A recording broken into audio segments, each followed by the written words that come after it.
Hello, everyone, and welcome to episode 1 of the Anime Banter podcast with your hosts, Turtle, Sean, and Mike. Thank you for joining us today for our first episode of the podcast. Not gonna lie, guys, I'm super excited to jump into this with you.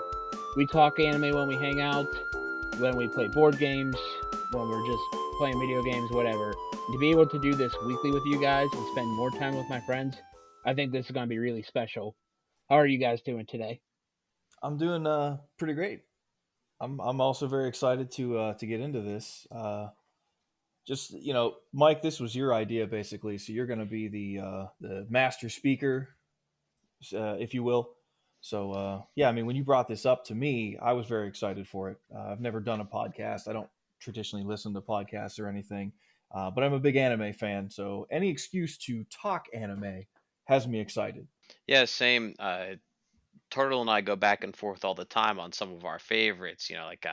We talk about slime and DBZ and all that stuff. And though Mike, you can contribute to DBZ, but you haven't watched slime and some of the other stuff that we might have watched. So it's good to have you on board uh, and do a little anime banter. Thanks. I'm looking forward to finally catching up to some anime speed with you guys. So, with that, shall we jump into the anime? Let's Let's do do it. it. Today, we are talking about episodes 1 and 2 of Chainsaw Man. For those who might not know what Chainsaw Man is about, it's the story of Denji, a young boy who works as a devil hunter with the chainsaw devil Pochita. One day, he was living his miserable life, trying to pay off the debt he inherited from his parents. He got betrayed and killed. As he was losing consciousness, he made a deal with Pochita and got resurrected as Chainsaw Man, the owner of the Devil's Heart. Chainsaw Man can be watched on Crunchyroll. Shall we jump into episode 1, guys? I'm ready if you are. Yeah, let's go. Alright. So, first thing I noticed that really caught my eye, one, the animation right from the jump was gorgeous. And two, I really enjoyed the first person point of view to start walking up to the door. I thought that was rather unique for at least animes that I've seen.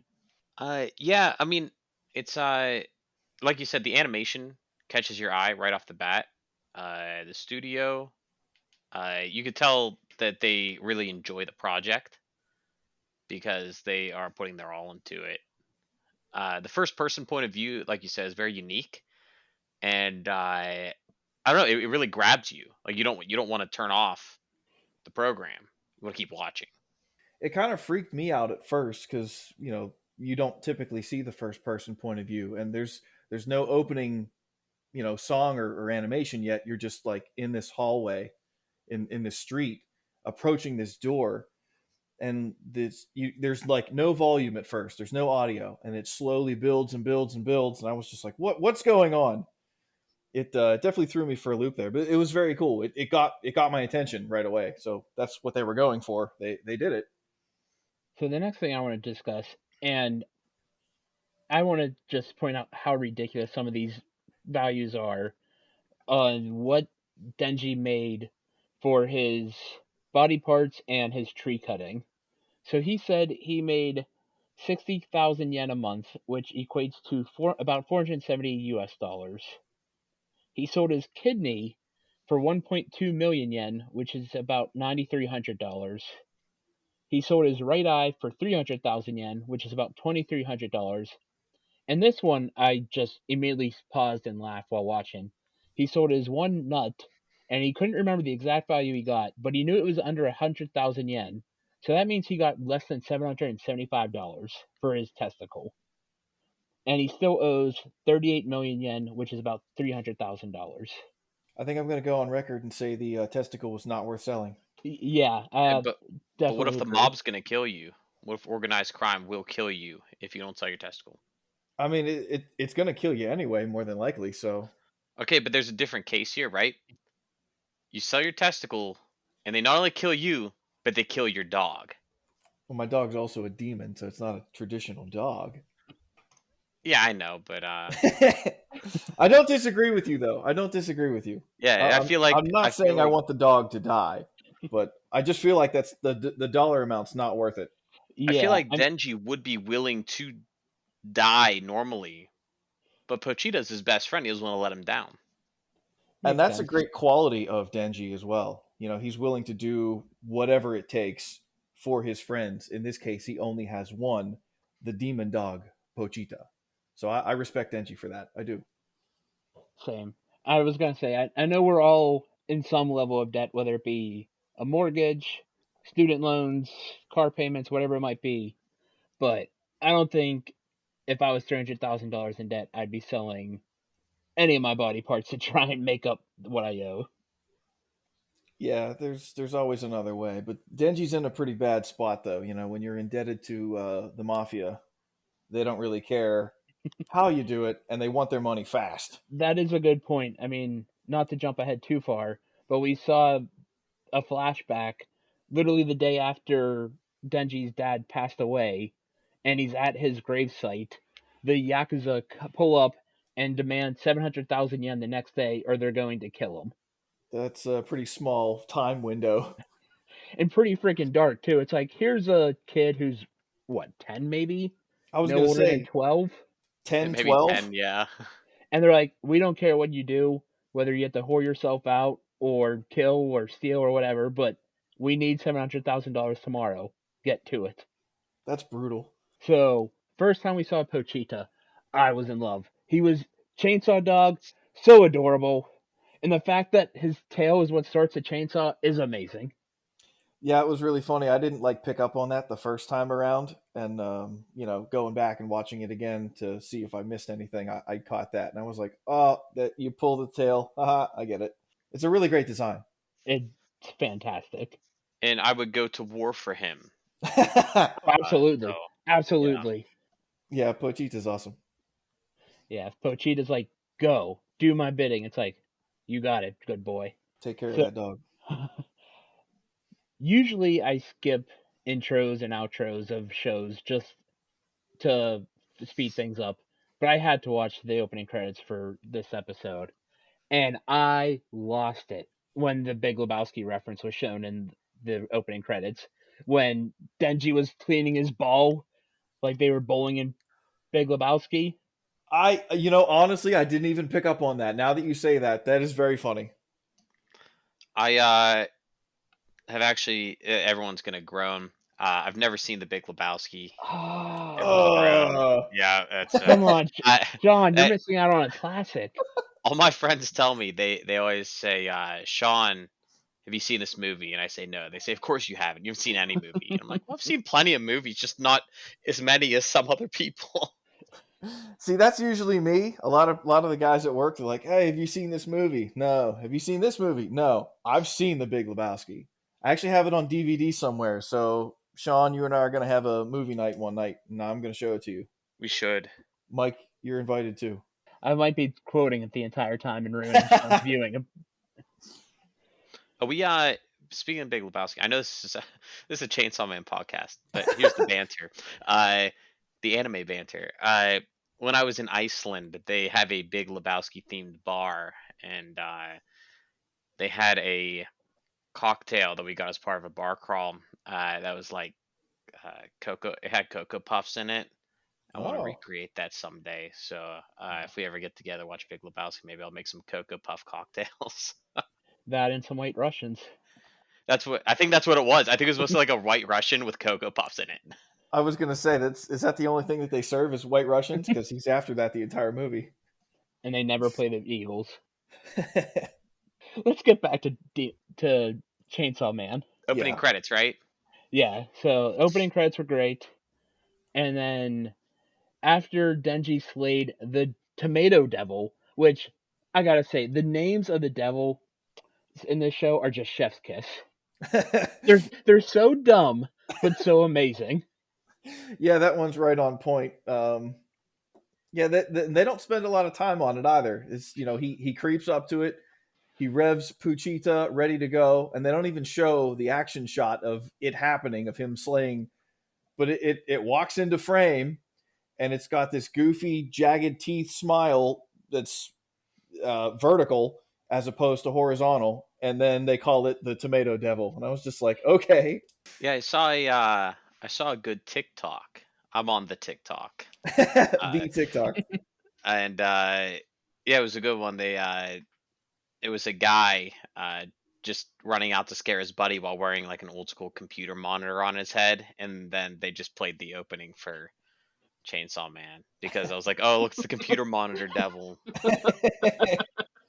That's pretty good.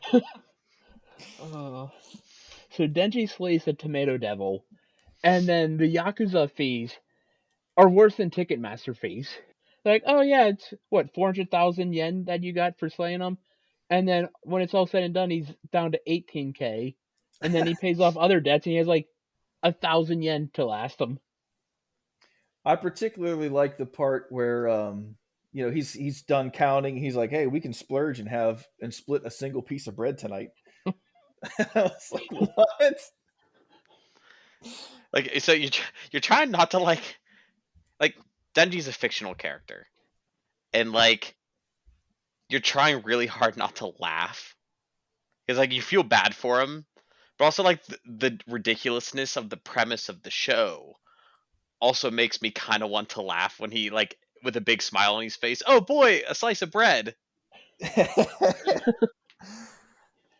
And how he acted like he was gonna swallow a cigarette for 100 yen, and then after the guys drive off, he spit it out.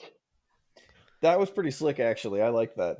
That was very good. I'm like, are you really gonna eat a cigarette? No. It sort of reminded me of when Tommy Dreamer drank a cup of Undertaker's spit way back in the Attitude Era. I don't remember that moment, but oh my gosh. Oh, I'm going deep cut on the pro wrestling here.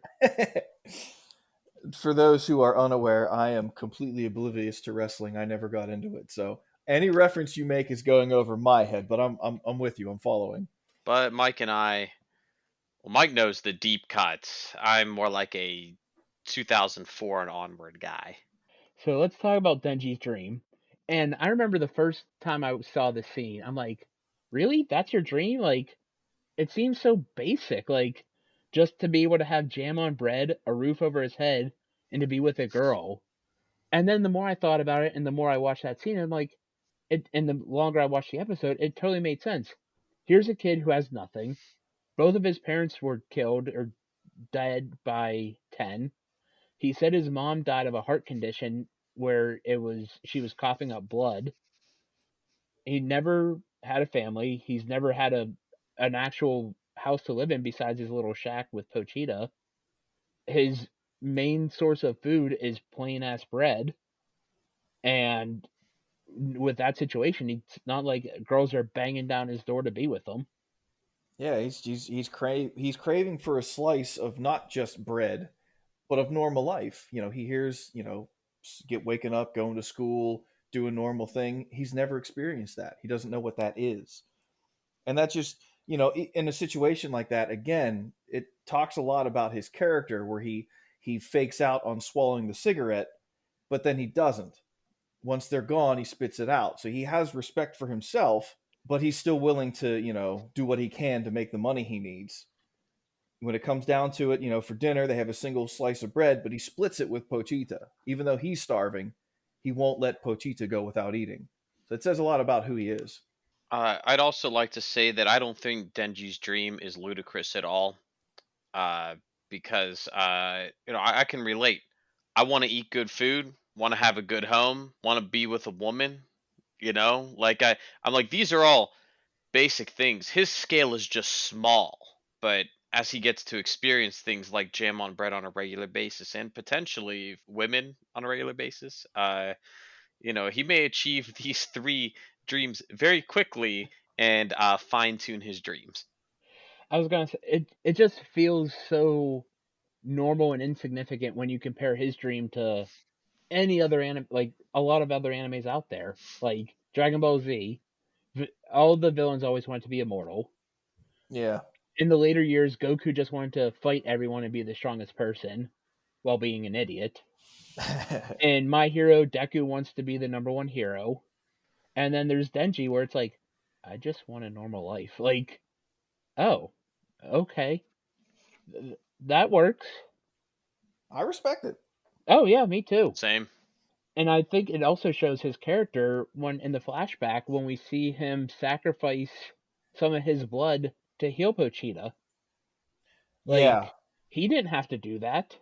No, he could have, he could have walked away. He could have let it be, but he chose to save this little. And he knew it was a demon. So, like in this world, in this realm, demons are common knowledge. If a 10-year-old kid knows what a demon is, Absolutely.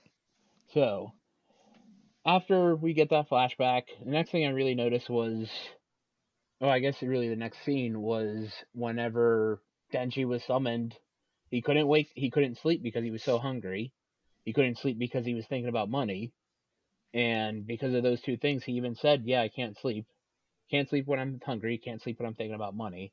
He gets summoned to a warehouse to kill another devil, and you just knew going on when he's walking with the Yakuza boss. It's like, or Yakuza handler. It's like, oh man, there's something up here. Like something's not sitting right. It's too empty, too secluded. Like no, nothing's happening.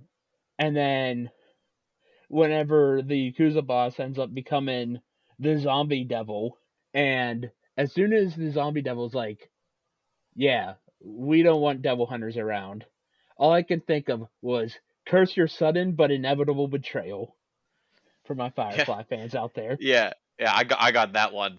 But for real though, no surprise, right? But I do want to say, when he is betrayed, they really drag out the violence on Denji. Like they make you watch it for a while. Like they they don't just like do. stab him once and he collapses and then he wakes up in the dumpster. Oh no, like they make you watch him get stabbed repeatedly and just have him scream for like 5 full minutes or something. You I've get got to like hear his inner monologue while he's screaming, but yes, it is rather violent. that had to be hard as hell on the voice actor to be able to scream for that long. Like that was a pretty good yell. Yeah, it was.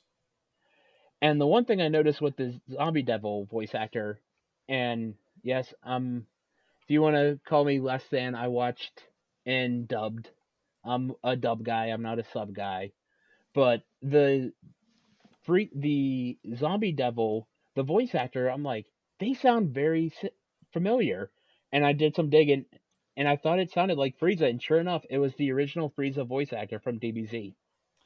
I have a note of this. I like to try to mention voice actors and actresses just to call them out to let people know.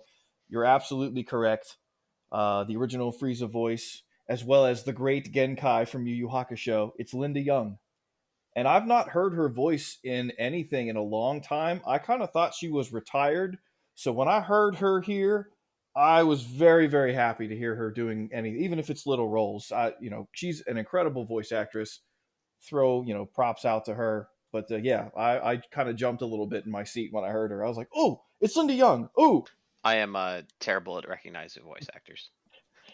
I always think I'm like, oh, that guy, that voice sounds similar. It sounds familiar, or I can remember seeing something with that voice. And it's the same thing with live action. It's like I know that actor or actress for something, and then I had to go on IMDb, and it's like, oh yeah, they were in that show. yeah, yeah, I do that a lot as well. I like to, especially like for something like this, for everybody listening.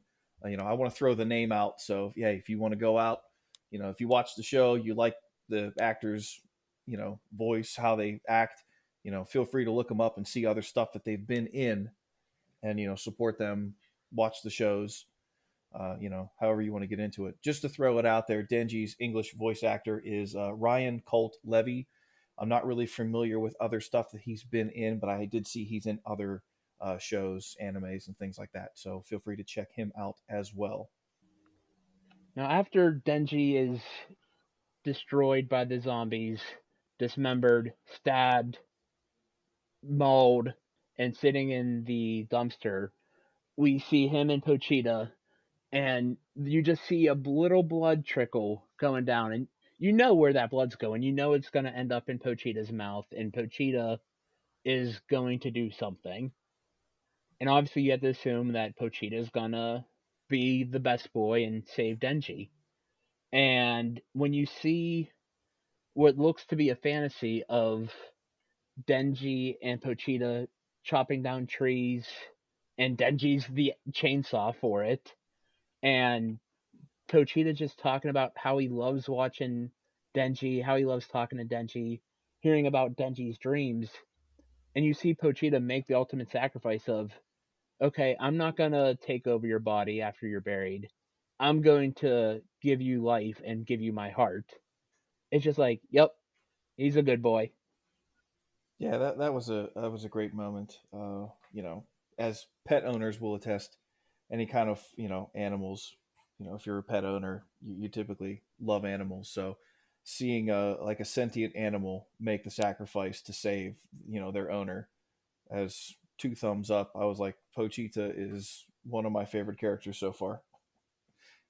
Yeah, I'm a dog owner, and my dog has had a lot of health issues and surgeries, and I'm always like, man, I wish there was something I can do for this dog, some way to explain what's going on, and to see this dog say, okay, I know you're hurting. Here's my way of helping you. It's like, it hit me deep.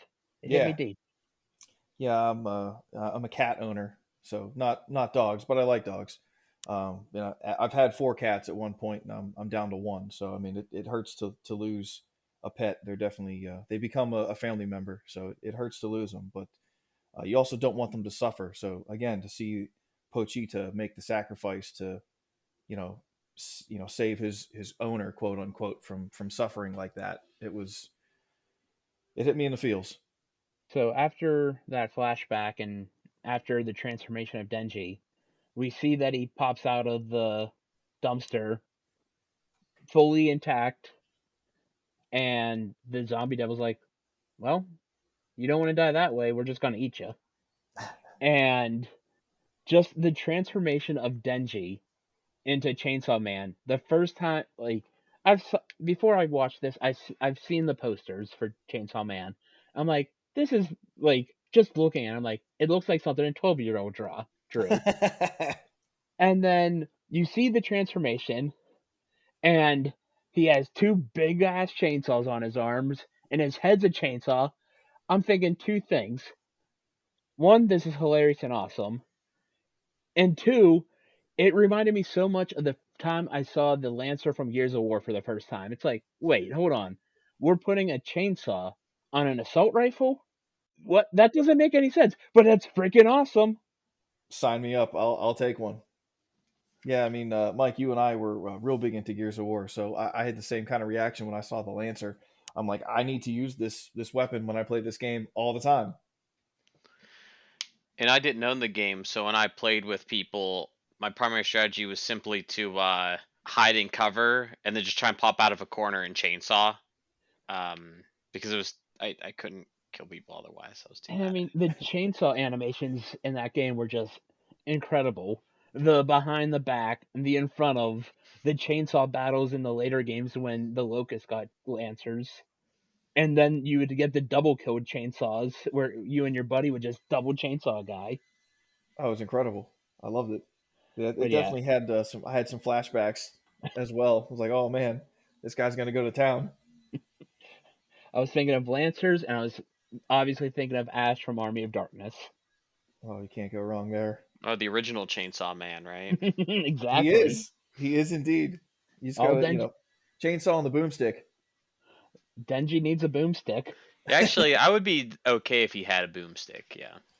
Maybe that'll happen in an upcoming episode. So after Denji absolutely destroyed the Yakuza zombies and thought, hey, this is gonna get me out of debt with all the devils I just killed, he's a random faction of humans show up, and you know there have to be some sort of government officials. And I noticed that Denji only turned back human after he has to be held. Now, my question in this regard is that going to be the only way Denji ever turns back to being a human is being held? And two, he was being held by a woman. So is that also going to be the only way, or can anyone just hold him and turn him human? That's a very good question. I mean, my guess is that he was just really tired, and that was it. I mean But that's a possibility ttoo. I mean, he yeah, he seemed pretty exhausted at that point. yeah. But I mean, it doesn't. mean that I'm dismissing any other theories. Oh, I also so wanted to make a brief mention before we go on that scene where um, before the zombies jump him right before he transforms. There's this music in the background that I thought was really cool, and it almost sounds out of place. Where it's like this very calm and peaceful kind of music that's like slowly builds up, and you expect, all right, here we go, and then the zombies tackle him, and the music just stops, and it gives you this sense of like, oh, is he dead? Even though like in the back of your head you're like, well, no, this is an anime, this is the main character, he's gonna transform into Chainsaw Man here, I'm sure he has to. But they had this moment of like this calm music, and then it cuts, and then he transforms. But I just, that song that was playing, I took note of that, and I'm like, that's a really cool piece, that sounds really nice, I like that. I don't know if I caught that. I don't know if I really caught the music or if I was just so entranced from the transformation and the bloodshed. I'm a big music fan, so that kind of stuff tends to grab me. But that piece in particular, I was like, that's a really cool song. I like that. And it just abruptly stops for the zombies to tackle him before it goes into the rock song, because it's gonna have a rock song when he starts chainsawing people. It Of has to. course. It's like an unwritten law. I just wanted to throw that out there. I'm glad you pointed that out, Turtle, because I'm not as big of a music buff as you. I don't have the music background that the two of you guys do. I never played an instrument, I never played in a band. Couldn't tell you the difference reading music or playing music or whatever. So I'm glad you pointed that out. That's why I'm here, and for the show. I mean, I like the show so far. So one thing I noticed after Denji turned back human and this woman was talking to him, she was saying, "You're gonna be my pet if you want, like," and my pets are spoiled, they're treated well, they are fed. And this isn't the first time Denji was called a pet in this episode. He was also called a dog and a pup by the Yakuza and the zombie devil. How they wanted to put these dogs down. That's true. So I actually didn't pick up on that right away. They definitely lead you to believe that he is subhuman. You know what I mean? Like people around him view him is so lowly that he's not even human, and that's, well, pretty terrible. Yeah, it is is. yeah. And even the person who may be his savior may not actually view him with respect. But we'll find out, I guess. Sure, absolutely. I gotta say that menu that Denji was offered by this woman was pretty solid. Like, especially when you consider the only thing he really eats is plain bread. The fact that he's gonna be able to eat bread with jam on it every day and salad and meat. Yeah, I mean, he'd pretty much do anything. Like if you offered this guy steak, I think he'd sell his other testicle. But he seems to have it back. You notice that the like he's totally fine. Like no eye patch. That's a good point. I actually didn't catch that. Yeah. I'm just So thinking about it when he comes back, and from the dumpster after Pochita, he does have his eye back. So I assume he has all of his other bits and bobs returned to him now. that's what I'm thinking. He So he's a he he's got it all. he He is finally whole gets once again. he gets his two kidneys again, as well as two other things. Yep. Oh, so now that Pochita has merged with him, he's part human, part demon.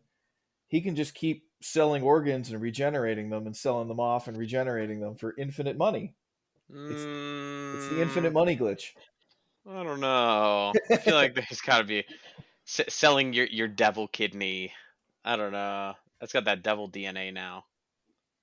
Maybe. That could have some bad repercussions down the line. It could. It absolutely could. Maybe that's where the show's going to go. Who knows? So during the end song, they they had it subbed on screen, and there was one line, and every time it came up, I just started laughing. and it was "Tell me why you cry, chainsaw blood," and I'm like, "Wait, what? Wait, hold on, what?" And then they do it again. I'm like, Okay." I mean, it's hilarious. Not what I expected, but okay. Anime openings crack me up. They just do. Sometimes they just don't make any sense, especially when they throw in English words in the middle. Sometimes, like everything's Japanese, and they throw in a few English words, but the English words just like don't make any sense with the context before it. I love that though. I It's really do. it's It's pretty great. it's something to behold, and I love it. Does it make sense all the time? Nope. I still like it. Don't stop doing it, Japan. So overall, I thought this episode was an excellent pilot episode. I'm very interested to see where the show goes from here.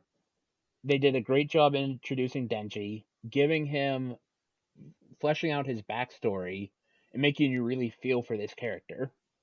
Yeah, I was a big fan. I had not seen the show before. I've only seen up to episode 2 because that's where we're limiting ourselves. I kind of want to do this bit by bit. I love to sit down and binge, so I had to restrain myself and stop. But so far, after watching the first episode, Chainsaw Man, I assume it's going to be kind of violent and bloody, and I'm not a big fan of that. But the character stuff with Denji and Pochita really pulled me in, so I'm into it so far. I'm excited to see more. Same, and yeah, I just think it was a really well put together episode, and they really leave you on a cliffhanger because you want to know about his next steps in life because they closed the Yakuza chapter really quickly. So you thought he would spend half this series trying to pay off his debt? No, it turns out the debt doesn't exist anymore, and he can just move on. So we're gonna find the next steps in episode 2. Let's talk about episode 2. And I forgot to point out that episode 1 title of the episode was called Dog and Chainsaw. And when I first saw that, I'm like, first I read it as Dog vs. Chainsaw. And I'm like, whoa, that sounds very dark. And then when I reread it, I'm like, oh, Dog and Chainsaw. Okay, okay, I could calm down a little bit. Yeah, Dog versus Chainsaw is a very different episode. The Dog and Chainsaw reminds me of another anime I watched called Dog and Scissors, where a boy gets turned into a dachshund, and a woman for some reason cuts him with scissors. And I think it's supposed to be a funny gag, but like it's not. So I finished it, but it wasn't very good. At least I didn't like it. I just got, I don't know really know where you go with that anime. Yeah. So what you're saying, Sean, is you do not recommend to watch that one? Yeah, I would say skip it. If it's on, if you have a list of 100 anime to watch and that's on it, you could probably narrow down your list by scratching that one off. But I've Good seen a enough. bunch of really bizarre and obscure anime, I guess. So there we go. That's fair. So Any Dog and Scissors fans out there, I'm sorry. watch at your own discretion. So shall we discuss episode 2, Arrival in Tokyo? Let's do it. And I guess before we get into the actual episode happenings, I want to just talk about the opening song real quick. We kind of glanced past it in episode 1. This is a great opening, I think. The song itself is called "Kick Back" by Kenshi Yonezu. I'm very bad at Japanese names, so excuse me. Um, it's like this techno rock song, and I really like it. And the animation kind of shows the wackier side of the characters because most of these characters in the opening we've not met yet. So to see them kind of interact in the opening in kind of silly ways, it's like, okay, there's some humor to this show that's going to happen, and I'm interested to see how the characters meet and how they build their relationships to get to this point that they show in the opening. That opening song was pretty banging. Yeah, like you And said, it's just a ton of characters we just don't know yet. So yeah, looking forward to meeting them. yeah, me too. And I'm just the gags in that opening credit scene were pretty great, eh? The Absolutely. dancing, the bowling. The dancing part's like my favorite. I don't know what it is, just the way it's animated cracks me up so Yep. bad. it's, it's very funny. It's like, what are they doing? Okay, they're having a good time, I guess. And Mike, you had mentioned it also, but the ending song for episode 1 is called "Chainsaw Blood." It's by Vondi.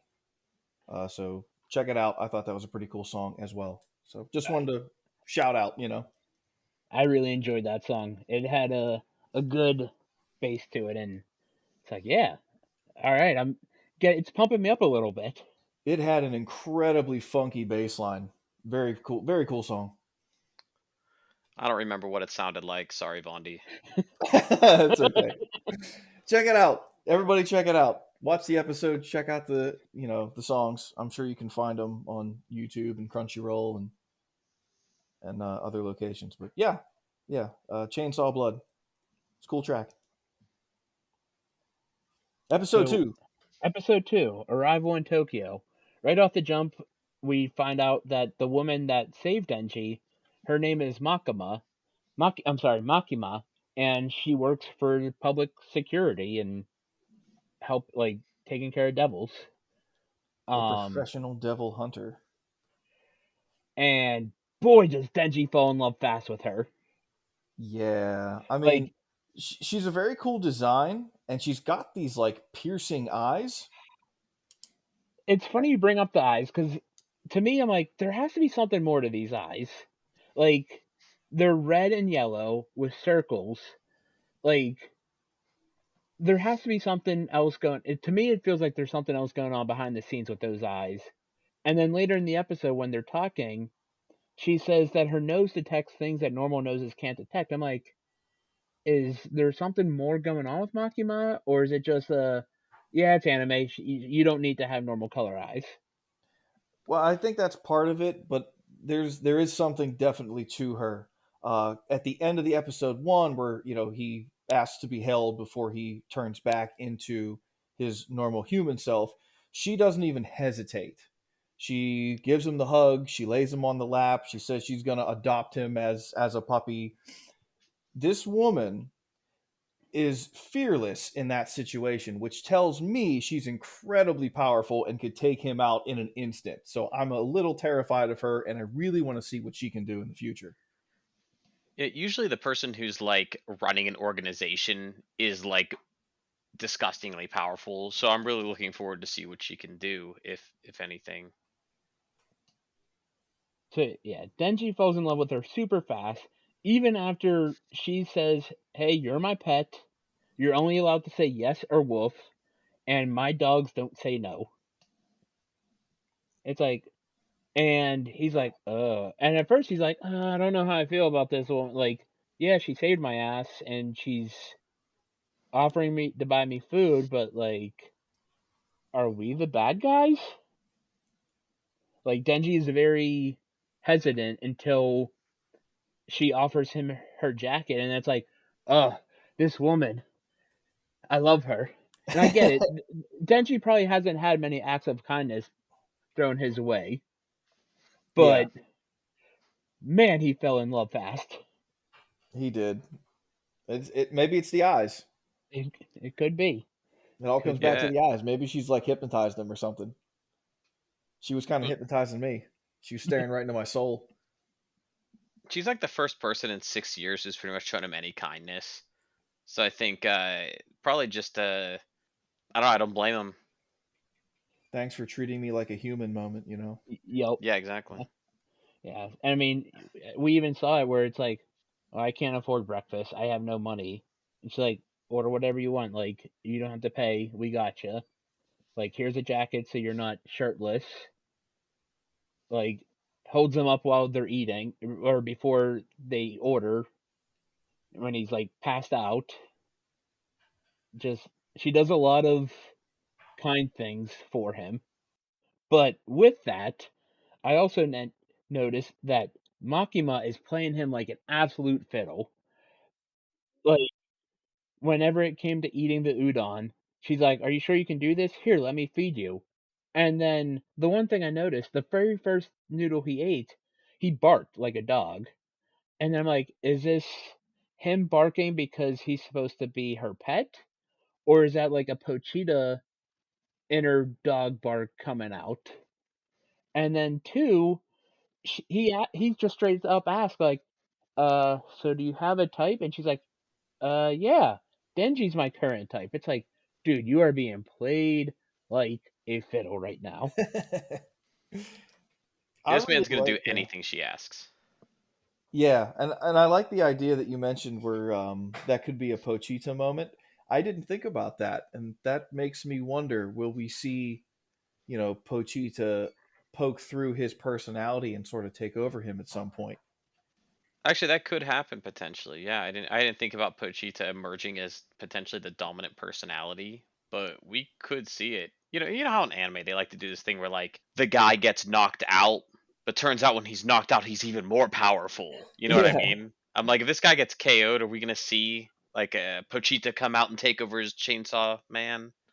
Uh, I have doubts, but I don't know. Anime loves that trope. They sure do. it's not even his final form. Yeah, I can't wait till this becomes that kind of anime where like he ends up as like his arms transform into like 17 chainsaws. He's just cutting things that way. You know how it is, right? Like they things just get bigger and more of them and you know, He grows chainsaw legs and somehow he's still walking. yeah, exactly. No, but that's what anime. I So, mean, end of the day, that explains a lot of it. so you think this show might have like a Gurren Lagann moment where it just gets absolutely ridiculous? Hard to say. Gurren Lagann's one of my favorites of all time, so I wouldn't be like mad, I guess, if they if they did that. It's been a while since I've seen it, but I did really enjoy it. It was good, but Yeah, it's ridiculous. Denji, your chainsaw is the chainsaw that will break through the heavens. That's a show for another podcast. We'll come back to that one maybe. I was gonna say I have no idea what the hell you two are talking about right now. It's a good one. I think we should do it at some point, but we're in Chainsaw Man first. So then after breakfast, you see them walking on the streets, and Denji is just being one love-struck puppy bastard, trailing Makima, saying, "Oh, I love you, I'll do anything for you." And then all of a sudden they're in the office and he's not paying a lick of attention of what's going on. No, not at all. And then we're introduced to Aki Ayakawa, who we find out is actually going to be Denji's partner for his first mission, which Denji is not happy about that at all. Like, Denji is one pouty puppy, the fact that he's not working with Makima. And I love the fact that Ayakawa is just not taking any of Denji's crap. And he knows that Denji is outkicking his coverage with Makima. Like, the fact that he's like, dude, you two aren't even playing the same sport. That was a Like, good line. Ayakawa isn't putting up with any of his shit. Yeah, Aki's sort of like the straight man, So to introduce him, you have this relationship starting to form between Denji and Makima, and just have Aki be like, "Dude, you have no idea. Just get out now." It was the straight man moment where he just comes in and is interrupting anything before it even gets started. So I'm interested to see the relationship with Denji and Aki as it goes forward, because I think those two could be really good friends once they get on the same page, if they get on the same page. And I sort of have a feeling that they will because anime. I Yeah. mean, how many times have we seen rivals, enemies become best of friends? I mean, Dragon Ball Z is a perfect example with Yep. Goku and Vegeta. Yep. It takes a really long time, but they do eventually get on the same page. So they end up leaving the office, and I'm sorry, but and I've never been to Japan, but how is nobody blinking an eye that Ayakawa is just walking on the street with a sword on his back? Anime. Like they're all just like, yeah, normal day. Yeah, there's a guy with a sword on his back. Okay, cool, cool. All right, Well, gonna go to work. Gonna get some y- coffee. here's one thing I think is kind of unique about this anime. People in the public, I think, know what devils are because like how much destruction they cause. I'm not sure, but like in a lot of things, like maybe like Jujutsu Kaisen, where they're like, oh well, like we have to fight this demon, but we need to keep him contained. We don't want people to know that he exists. And then here, I think it's just like, yeah, devils just wreak havoc. They just like knock down a building, and people just know it. So I don't know. Maybe they're like cops. That's a good point because later in the episode we see, well, one we see the cops talking to Ayakawa and Denji, and they know that a fiend is inside. And then later in the episode, we see Denji and Power tell cops, yeah, we're public security devil hunters, let us through. Like, so the police know that devils are a thing. So you Yeah, would have to assume the general public would as well. and I think that kind of goes back to my comment with episode one, where 6-year-old Denji or 10-year-old Denji knows what a devil is with Pochita when he first meets Pochita. So I kind of agree with you guys. I think the general public know demons. You know, they see them. They're not like, I think with Jujutsu Kaisen, you can't normally see them unless you have like high, demon energy or spirit energy or whatever they call it. I forget. But here it seems like the general public knows what they are. They're able to see them. They cause destruction. So they're just sort of like another police force. So I guess it's not a big deal to have somebody walk around with a sword. They just assume, oh, he's a devil hunter.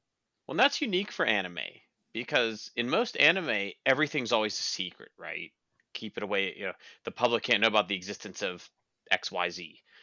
Yeah. Uh, but the fact that like, oh yeah, we live in this bizarre world, it's actually not like the real world because that's usually the connection, right? They're like beneath your real world, there's this other world, a secret society of demon hunters or something, and then you're like, no, no, no, these people live on top of the world. Just imagine your world. You go to work downtown, and there's just a guy with a katana walking around, and he's gonna cut up a devil if it shows up to knock down your skyscraper.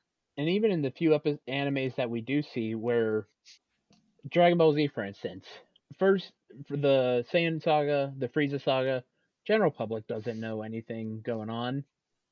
They know that Goku won the martial arts tournament back in Dragon Ball. They know of King Piccolo, but it's not really until the Cell saga that they're introduced to a big bad.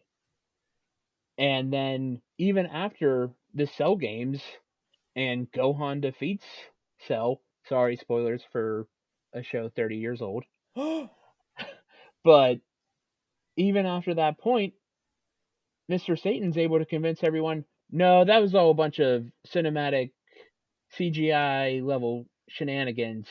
I'm the real champion. Cell was just some guy. I defeated him. Praise be to me.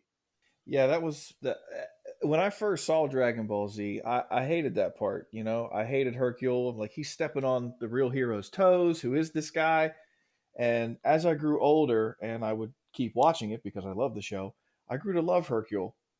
But yeah, you're exactly right. The general public have no idea what's going on in that show, but they know who Hercule is because he won the last tournament. He's the one fresh in their mind, so he's their hero. At this point, they've forgotten about Goku. They don't know what Goku's been doing this whole time, saving the world over and over again. They just know Mr. Satan. They know Hercule. So the next bit that had me cracking up was the Ayakawa and Denji street fight. How Ayakawa was like, "You're trash. You don't belong here. You don't have strong conviction. You're only here because of Makima. Just quit. I'll say that you were too afraid of the devils. Just don't come back." And he gives him a good beating. He throws a cigarette on him. He spits on him. And you're like, oh man, poor Denji. And then Denji, with the absolute nut kick out of nowhere, and the ding that they played in the background when he absolutely squared up Ayakawa in the nuts, I was dying, absolutely dying at this ding. And then you just see Denji just going to town on Ayakawa's nuts, just bashing him in every time. And then he's like, when I fight a man, it's nuts or nothing. I'm like, okay, one, how many people have you fought using this method, this fight style? Like, how many people have you just absolutely demolished their nuts with kicks? And then Ayakawa gets up, he's like, and he starts fighting again, and Denji again squares up and freaking drills him in the testicles, and Ayakawa goes down. The ding happens again when he gets hit in the nuts, and Ayakawa's like, "You weren't kidding. That was all balls." And I was losing it. Just like, one, why? Why you just gotta fight like that? It's like that's the unspoken rule where you don't do that. And since he grew up by himself, he doesn't know it. So that's his only rule is to go for that. I mean, it's effective. It It's is. super effective, It's 4 times damage. And and often a critical hit. I do have to say, the show is extremely dark from what we've seen so far, but like they have a good sense of humor to lighten up the dark parts, and I think that's one of the charming parts of this show is that it's not just dark and broody and terrible the whole time. Like it seems like there are times when the characters like laugh and have bonding moments, and you're like, wow, this is really capturing me. I want to see Yeah, more. you can't have darkness for darkness sake. You have to have some form of levity to balance that. I think a lot of shows try to lead into the darkness because it's edgy and people are into that, which yeah, there are people who are into that, but you also need some sort of light to balance that. Because if it's all light or all darkness, you'll start to lose people's interest. Because, I mean, real life can get kind of dark for a lot of people. So they're looking for some sort of escapism. So you need that comedy, that lightness to balance things out. You don't want all things one way or the other. So after the fight, they go back to Makima's office, and I just love Denji's explanation of why Ayakawa is in such rough shape. The fact that the testicle devil was roaming the streets and just went to town on Ayakawa, and Ayakawa cut out his bullshit immediately. That's a lie. It was him. Yeah, Which is I like, really made me laugh that part. Oh, the testicle devil. He was just walking around and he messed him up. Too what good. would what would the testicle devil look like? Would it be just balls? Would it I'm be trying not to shaft think and about it too would it be hard. shaft and balls? Would it just be a like a dude that just like he doesn't look anything like testicles? He just goes around hitting people in the testicles. I got it. It's the Planters peanut guy. That's Just the balls. that's the testicle devil, the Planters peanut guy. Uses his Mr. cane to Peanut. just tap everyone in the testicles. He's just smacking people with the cane, walking around with his top hat and monocle like he means no harm. I knew that guy was dangerous. I mean, if the tomato devil looked like a tomato, I would assume the testicle devil would look like testicles. Probably a fair assumption. That's a frightening thought, actually. I don't want to see that. Please don't do that. No, no. Episode 3, the testicle devil. I wouldn't be surprised if it was out on the internet somewhere though, because Rule 34. Yeah, Mm. So after the testicle devil dilemma, Denji or Makima tells Denji that okay, yeah, you're gonna be working with Ayakawa, you're gonna be living with Ayakawa.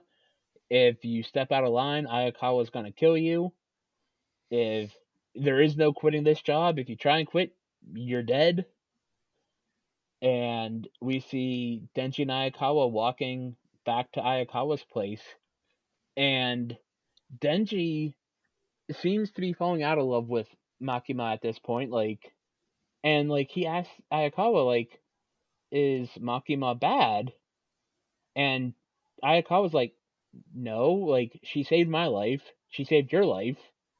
And then Denji's like, oh yeah, I guess she is good, and is immediately back to being a love struck puppy.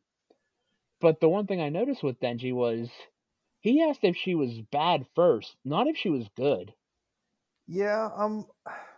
I don't know if that's just his way of sort of like trying to fish out information from Aki about his perspective on Makima. But that is interesting. He did lead with bad first, almost like he's trying to ascertain, like, should I really be here? Am I doing the right thing by doing this? Yeah, she saved me, but is this the best thing for me? And then just quickly falls into, oh no, no, she's good. I'm good. And it could also just be a level of trust thing with Denji. You figure the only friend he had was Pochita. The last person he worked for betrayed him and killed him. So That's now you true. have a woman he knows nothing about, and he has seen very little to judge her by. That's a good point. So then we get back to Ayakawa's place, and oh boy, I feel bad for Ayakawa here because Denji is just making a mess of things. One, the toast that Denji is making, that looks one, it looks disgusting, and two, there's no way that can be good. Between all the different flavors of jam on there, all the different spices, I'm like, No, like that can't you can't think that. Like I get it, your level of flavor profile is just plain ass bread, but that can't be good. Everything within moderation. And he went overboard.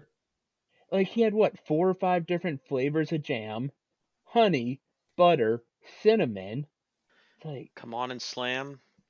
You're welcome to the jam. we're in the toast jam.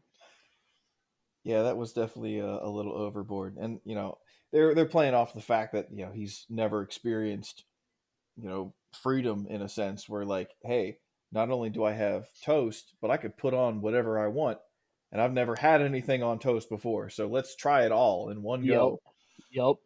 And then like he actually gets to take a good bath, and you see how long he's taking in that bath. And Ayakawa's like, dude, come on, get out of the bath. Like you're in there for too long. I love And that he's he's like singing singing. this terrible Oh my, song and he's yeah. smacking the tub. And I'm like, what are you doing? I thought that too. It's like also that was a weird bathtub. It's like that almost reminded me like of an ice bath that athletes would sit in after games. Like Yeah, that doesn't feel like a normal bathtub. he's just singing away and smacking the tub. And then he goes to take a poop and he uses all the toilet paper. And I'm like, oh man, Ayakawa, I think it's time for you to invest in a bidet for this situation. Yeah, yeah, that's a bad roommate right there. Save some money in the long run and buy yourself a bidet. Yeah, And that's not just talking about the anime, but bidets are great. not sponsored by bidets. We're not sponsored by bidets, but hey, bidets We I've company, could be if never you want to used sponsored. sponsor one. us, well, I heard they're good. I have a tushy in each of my bathrooms at home, and they are amazing. Well, next time I'll over, I'll give it a whirl. I highly recommend them. I don't think I'll give it a whirl. I feel like using Everyone, another man's bidet. I don't know. Like that's a family thing. Like one, like it's like you go to someone's house. There's a family, right? And you're just like, I don't want to use the family bidet. You have to everyone's bring always your own, I guess. everyone's afraid to try them, and I tell all my friends and like family that come over, I'm like, feel free to try it out. It's like I remember the first time I used it, it scared the shit out of me. And then I'm like, this is great. I'm using way less toilet paper, so I don't have to buy toilet paper as much, and my butthole's clean. And like I always tell my friends, it's like if a bird were to shit on you, are you wiping it off with a dry paper towel or a wet paper towel?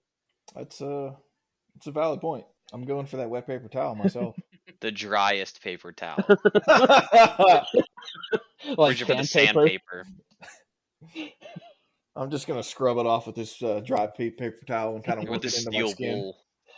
Uh, Oh, ow! Well, that hurt. so Let's move on. seamless transition. So we get to the crime scene, and Ayakawa's talking to the cops, and he learns that there is a fiend inside.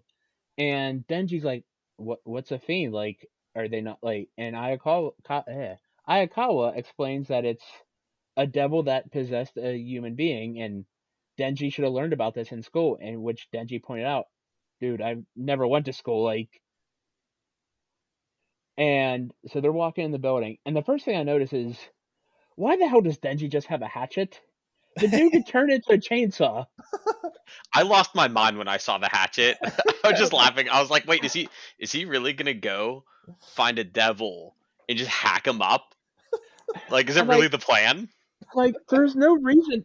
The only thing I could think of was they needed some sort of cover story to get past the police of why he needs a hatchet. But I'm like, you can literally turn your arms and head into chainsaws. You don't need a hatchet, man. I think he doesn't know how to control it yet, right? He's only done it once. Yeah, and that's a good point because when we are introduced to the beetle fiend, for lack of a better term, Ayakawa's like, okay, turn into a devil. I'm gonna see what you can do. And Denji just walks up to the beetle fiend and takes him out with one clean cut of the hatchet. And Denji's like, yeah, I was making it quick and painless and easy.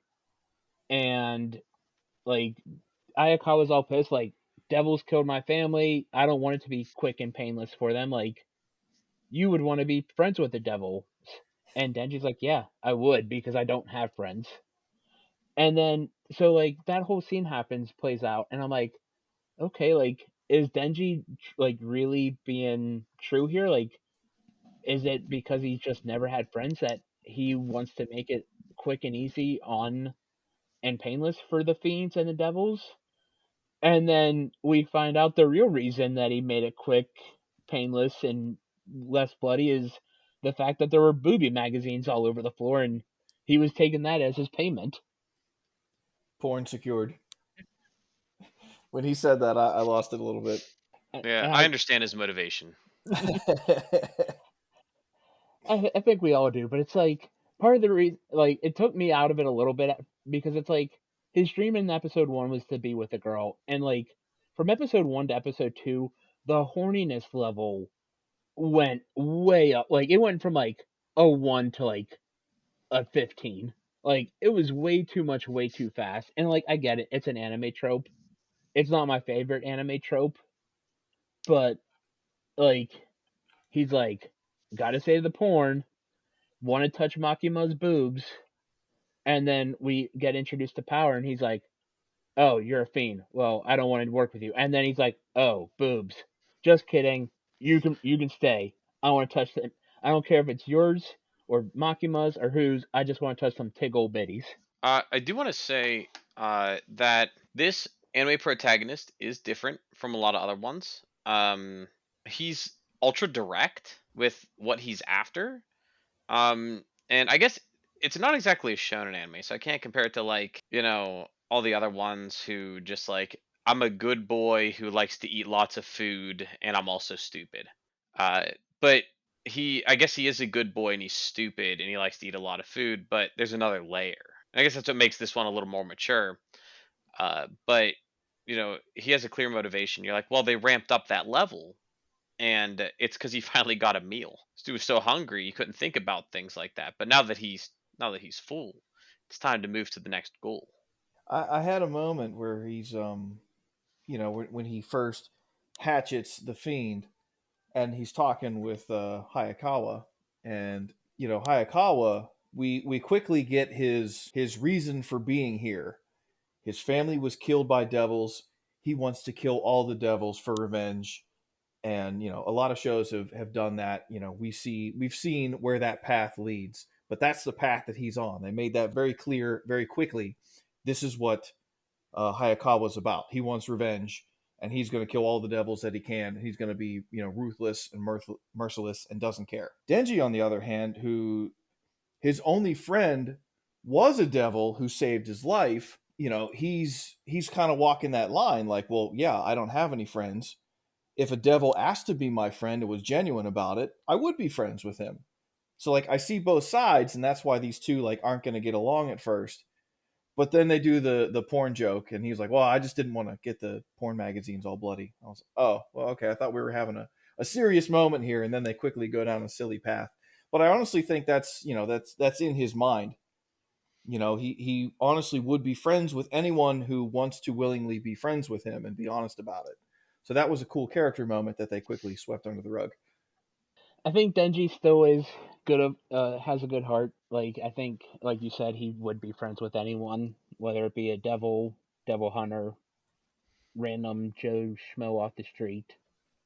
But I just wish they would have done that scene a little differently. Like, you had a good character moment. You could have done the horny joke a little later, I feel like. Yeah, that's fair. So we get back to Makima's office, and Denji's daydreaming again, and he's like, I just want to touch Makima's melons. And because he's partly an idiot, he says melons out loud, and Ayaka was like, "You moron, pay attention. We are in front of the woman. We are in front of your boss. Like, the woman that you are daydreaming about. Like, wake up." And I love that he realizes exactly what's going through Denji's brain, and he calls him out on it immediately, like, "Dude, she's right here. Knock it off." And then we're introduced to Denji's new partner, Power. And I love how Makima's like, she's a little fiendish. It's like, and like the first time I watched the episode, I'm like, I didn't catch it. I'm like, oh, okay, yeah, new partner, yada yada yada. And then I watched it, and I'm like, yeah, I see what you did there. And she walks in, and she has the devil horns, and Denji's like, I'm not working with a fiend. And then it's like, okay, cute girl, just kidding, I'm in. So they're sent out on a patrol, and I just laughed at the fact that they couldn't walk along the sidewalk because of Power's horns, and it would cause distractions and too much of a scene. It's like, wait, couldn't she just like put a baseball hat on, or like put her hair up to hide her horns? Like, we could just do that instead of having to walk along the rooftops. But it's funnier when they walk along the Oh, it rooftops. absolutely is. Just give her a tall hat. It's funny because it's bigger than a normal hat. One of them 10-gallon cowboy hats. So I thought things were gonna get real dark real fast when they're up on the rooftops because Powers was saying how much he yearned for blood, and then you see a cat just sitting there. I'm like, oh no, no, no, no! Don't tell me their Powers just gonna eat this cat for some blood. Like, please no, like don't go that far. And then thankfully they walk by, and I'm like, oh, whew, sigh of relief. I had the exact same reaction. I saw that cat and I was like, "Oh no, where are you going with this?" And then they cruise right on by. I was like, "Thank you." I also want to point out, they come across a couple cops at one point, and I was worried that in that segment that they were going to have an altercation with them, and they just didn't. Walked past like they showed them the badge, and they're like, oh yeah, it's just them. So I just thought, just more of that, like, oh yeah, it's just how this world works type of stuff. Yeah, they have the Makima has a voiceover like, "Hey, if you run into any like regular cops, just show them the badge and say you're with our force, and they'll leave you alone probably." Yeah, exactly. They'll leave you alone and probably give you some side glances and probably hate you, but they'll leave you alone. So then we're introduced to the devil of the week, the sea cucumber devil, which it's like, oh, again, the names. They're very straightforward. Yeah, I think that's going to be a running gag with this show, and that I'm going to find as we go on more and more hilarious whatever they name these devils. And then Power. The weapons in this show are just hilarious, like are hilarious and fantastic at the same time. You have Denji with his chainsaw arms and chainsaw head, and then you have Power who just makes a blood hammer and just freaking smashes the shit out of the sea cucumber devil and sprays cucumber devil blood all over the place. Ends up on the phone booth where the guy's like calling it in. I'm like, yep, okay, that the weapon is hilarious, but great. That whole scene, she leaps off the roof and crushes it. I and then she's standing covered in the purple blood and just like laughing and cackling. My note for her is literally "Power is crazy, big blood hammer." Well, I love how Denji even points out, like, yep, this chick is crazy, but she's hot, so it's the good kind of crazy. Yeah, in those of us at home watching, we're like, no, Denji, that's not the good. that's not that's not good. Stay away. Oh. Yeah, He Power can't freaks though. me out a little bit. I also noticed her eyes were also red and yellow, like Makima's. Granted, they weren't in circles like Makima's, but they had the same colors as Makima's. Yeah, they That did have piercing red and yellow. a little pattern in them too, so I Yeah, guess that's because she's a fiend. yeah. So going back to episode one, I wonder if there is something more to Makima. Maybe she is a fiend or has some devil blood in her. Yeah, she might be just like Denji, and they keep that stuff kind of hush hush. So I'm curious to learn more about Makima for sure. So that pretty much ends episode two. And I noticed that for episode two, the end credits were one a different song, and it had an animation. It wasn't just a black scroll with white letters. Like there was an actual end credit animation. So I'm just like, huh. I wonder if that's just because episode one was a special thing. We're gonna do a special end credit song, or are they gonna have a different song and different animation to end each episode? I actually did a little bit of research on this because I was shocked by that too. typically you have the same opening and the same ending for usually a season. Sometimes I've seen half a season. They'll change it up. But I did some research on this. Apparently, the manga, I guess, is so popular that every episode has a unique ending, Huh. which I was pretty That's shocked. yeah, that's I'm very intrigued to see how each episode ends out then because I don't recall any like I never see this and usually it's like you said every season or if a story arc ends they come up with a new end song. Yeah. So this ending for the ending song for episode 2 is called "Time Left," and it's by Zutomayo. It also has an incredibly funky bass line. And the animation that they used is very different from the show. Unlike the opening, it kind of follows the same with the show. The ending for episode 2, it's almost like a stop motion looking kind of animation. And I thought it was unique. The song's pretty cool. It's a little bit more chill compared to Chainsaw Blood. But yeah, it was a cool song. Something different. So my general thoughts on this episode, definitely less action this episode, but I thought the episode still had a really strong plot and I think they did a fantastic job introducing all the side characters that we'll learn to follow and love as the show progresses. We learned Makima's name. We learned the partners that Denji will have in Ayakawa and Power. And I thought just in general they did a great job giving, especially Ayakawa, a quick backstory. Yeah, I like this episode a lot. It's definitely, a little bit more setup than what the first one was, but you have to have setup to go forward so you know who these characters are. We have to learn about them so we can care about them. So I'm interested in these characters. Makima, especially, is probably the character I'm most interested in because I want to see how crazy strong she probably is.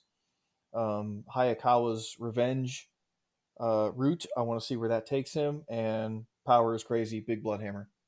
Yeah, on my end, a lot of eyes are on Makima for sure.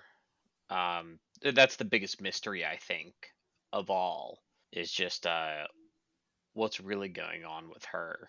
I did like the two new characters they introduced though. I feel like we have a good setup, and based on what you see from the opening, these three are the main characters: Denji, Power, and Aki. So yeah, it seems like we're gonna follow them around mostly, and then Makima is gonna be there sometimes, maybe. I don't know.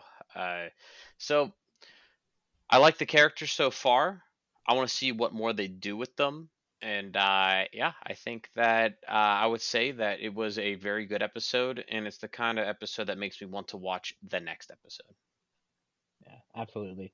I really enjoyed the first two episodes, and I know it's not the longest of shows. I know season one is only 12 episodes, so the fact that we're a sixth of the way through the show already, it's like, man, they really must ramp up the last 10 episodes to put this much into the first two. But I really enjoyed the first two episodes. I thought they did a great job introducing all the characters.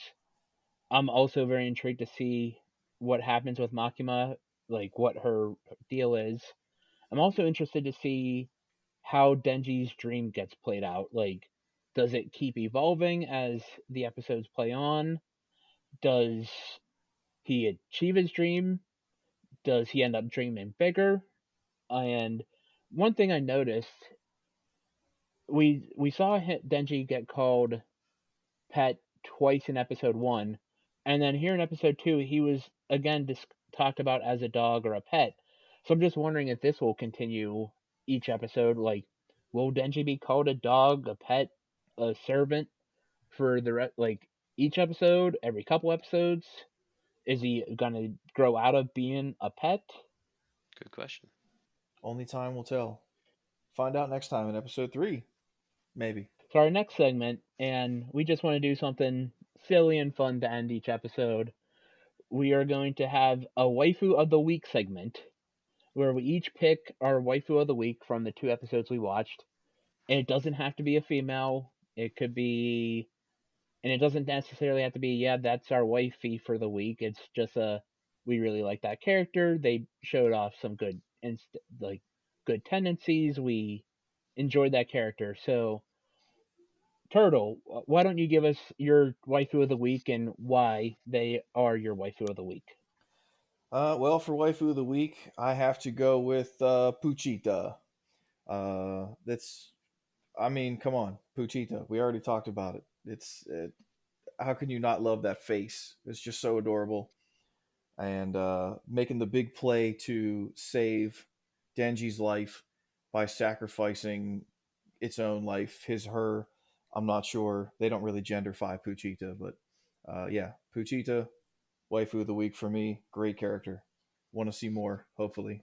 Sean, who is your waifu of the week and why? Uh, my waifu of the week is also Pochita.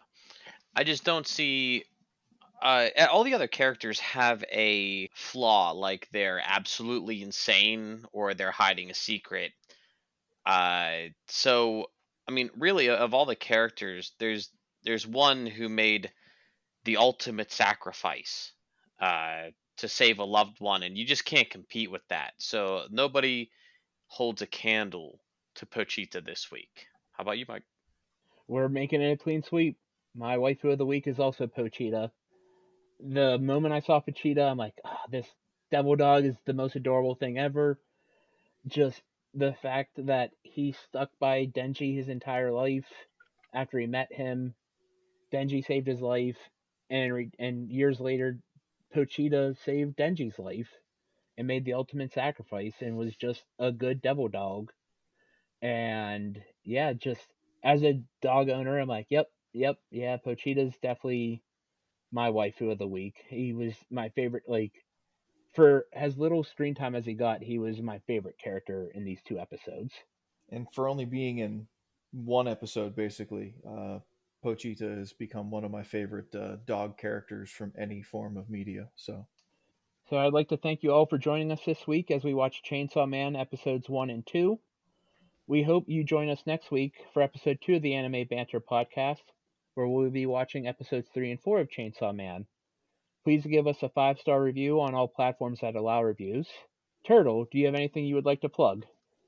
yes, for anyone who's a fan of this, if you're a fan of video games, RPGs in particular, I do have my own YouTube channel called RPG Treasure Trove, where a friend and I will sit down, do some, side by side on the couch playing RPG games.